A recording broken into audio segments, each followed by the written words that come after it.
The Canon C50 looks awesome. Great looking camera. I have two Canon R5 Cs.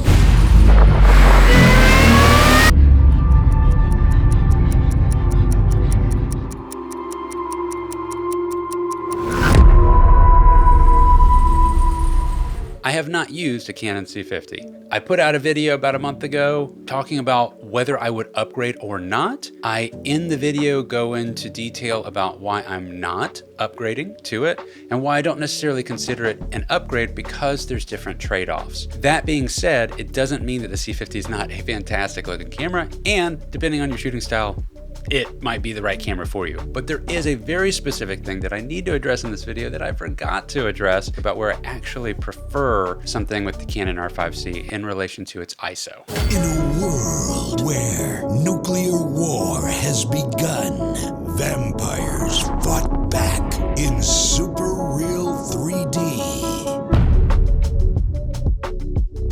Okay, so on paper, the Canon C50 has an awesome dual gain ISO option.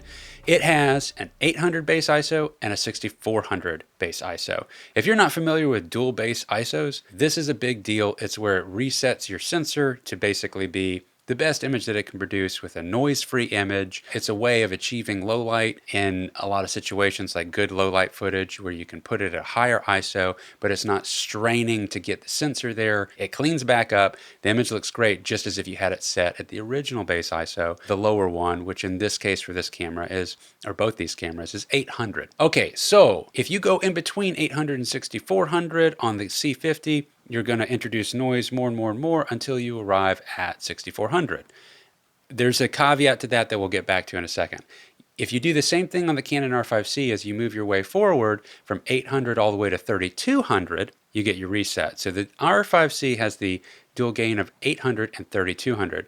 Now on paper this doesn't sound as good, because it's not as good in low light. I mean, wouldn't 6400 be better than 3200? And the reality is that the way that I like to film, I prefer 3200. I use 3200, first of all, in a lot of situations that aren't where you might think to use a higher ISO range like that. Some of these scenarios can be this exact setup that I have right now. I actually have there's a lot of lights that you see in the image, but this is everything set at like 2%, 6%. One of the lights is maybe at 9%. So I'm not pushing a lot of light. And the reason is that as you, when you're working with a light, as you increase the intensity, if you're using colors in particular, you're going to start to lose saturation values in the output from those lights. It's going to start to get just kind of more washed out. So with these colored lights in here, for instance, I like them to be a little more colorful, so I put them down at a lower range. The saturation stays strong, but if I go to 3200 ISO, it's plenty of light. I'm using a 24-70 RF mount lens, the Canon one, the f2.8. So that's what I'm using right now in this particular setup. But also you might want to use an ISO range that's higher if you want to stop your lens down. I made a whole video talking about the different reasons why you might want to use another range. But one thing that happens is, when I say stop it down, I mean like use a higher aperture that's going to give you more of a full depth of field, but your camera is going to need more light because it's letting less light in. It's kind of a separate video. What I wanted to address was really the highlights. See, what happens is when you go to 3200, I'm already going to lose a little bit of dynamic range on the top end, just a little bit in comparison to 800 on the Canon R5 C. And this seems to be the case, I believe, across the board on all cameras that are offering dual native ISO. There's just a little loss of dynamic range on the top end in the highlights, and you can accept that or not accept that. And the problem is that when you go to 6400, and if I was using 6400 in this environment, it's going to blow out highlights quicker. I'm going to have noiseless shadows, which is awesome.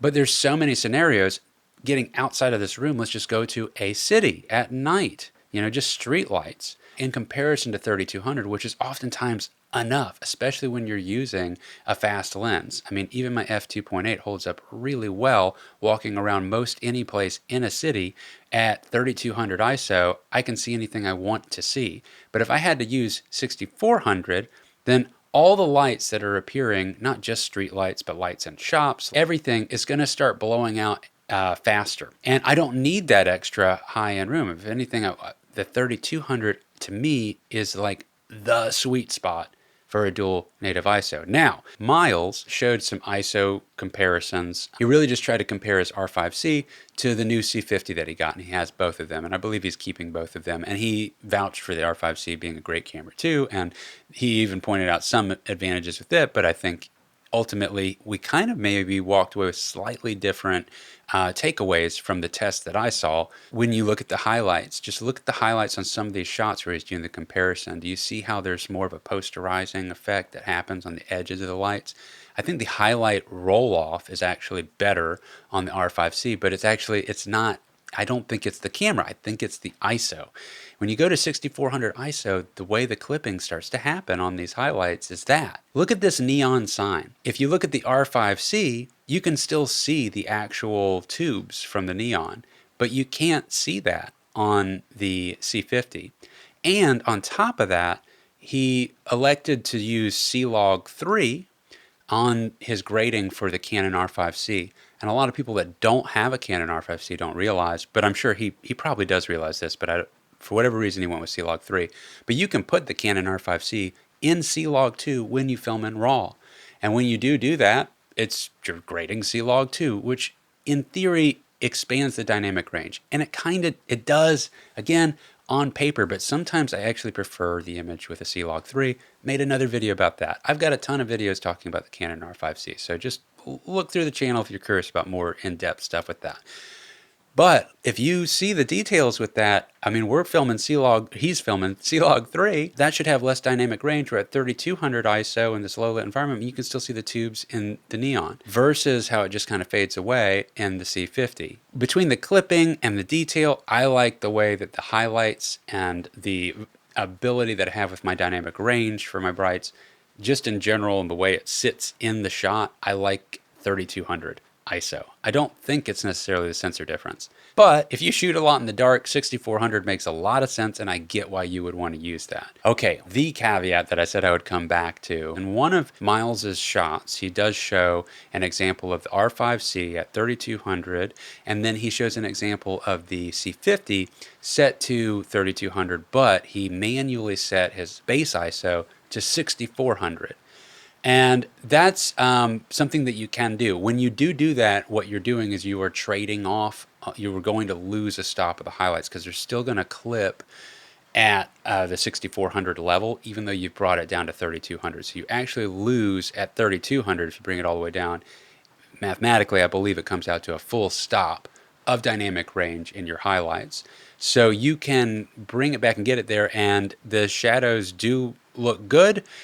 You have to make that trade-off choice. So I still think with the 3200 being a base ISO in the Canon R5 C, again, you're going to have better highlight. You're going to have more dynamic range sitting at that 3200 mark, which to me is the sweet spot for my high end of my dual native ISO.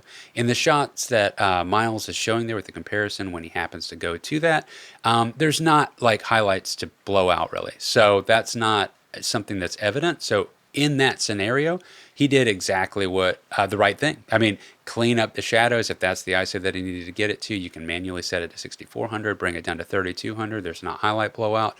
Beautiful decision to do that there. You can do that same approach with the Canon R5 C. It's honestly not one that I ever think to do because I'm just kind of always living at 800 or 3200, or on a bright day, if I'm not using a variable ND filter, I stop down well below. I'll go all the way down to 150. I'm living at 800 and just going all the way down. So that a super bright day without any ND filtration on the camera, which sometimes I choose to go that way just because I don't want another piece of glass in front of it. And it's just, I don't know. Actually, to be honest with you, I've been testing that more. I always used a variable ND filter on the front, like religiously if it was daytime on my camera. And lately I was just curious what the image quality comes out like if I have that off on the bright days and just go to lower ISOs. And I'm still kind of trying to figure that out. And the reason I don't know the answer to that yet is that I've done a ton of filming like I just talked about with pulling the variable ND off. but I'm just now getting to edit that footage, and I haven't gotten to color grade it yet because I'm doing really big, long projects. So I'll still have to go through that and figure out how it's all going to work out. When I filmed that video, whether I would upgrade or not, I was on production. I was trying to weasel out a couple hours to go make a video, and I didn't have my notes, I'm out in the canyons. I just made that thing, which is great. And it covered most everything.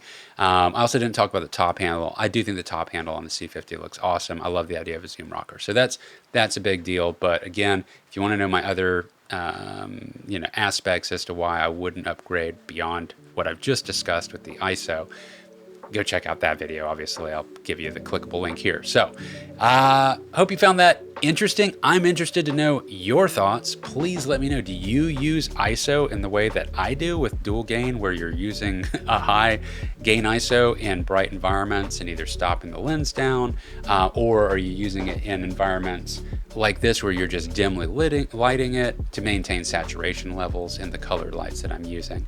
What do you think? How do you use your camera? Would you prefer 6400? Have you noticed this? Let me know in the comments.